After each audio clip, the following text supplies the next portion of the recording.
everyone, my name is Zara Sultana and I'm the Labour MP for Coventry South. I hope you're doing well.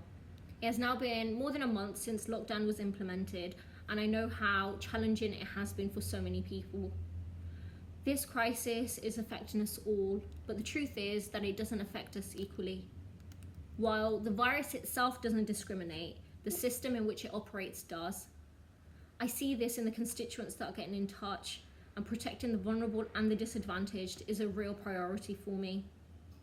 I've been calling on the government to ensure that all workers are included in the income protection scheme, and with colleagues last week I wrote to the government demanding an end to the NHS charging migrants for accessing healthcare.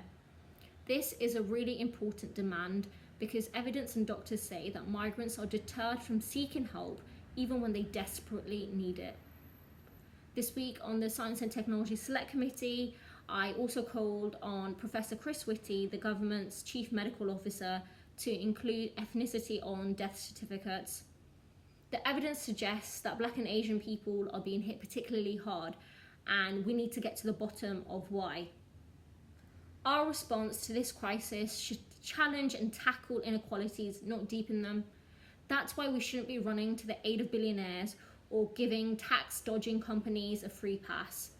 We should be bailing out the 99%, not the 1%. We're starting to hear Conservative MPs and their donors worried about the profits of big business, calling for the end of lockdown. To me, that's totally misguided. There's enough wealth in our country to protect jobs and incomes of everyone. So we should be clear. Lockdown should end only when it's safe for it to end. Government failures have already led to too many people dying. Now we need to put people before profit. That's what I'm going to be arguing for in Parliament now that it has returned. Also, this week was the start of Ramadan, which is usually a time for family and friends to come together, to break fasts and to pray communally. This year, like so many, I'm observing Ramadan differently. There's a lot of conference calls.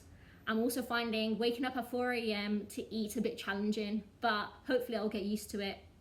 Thank you for watching and see you next time.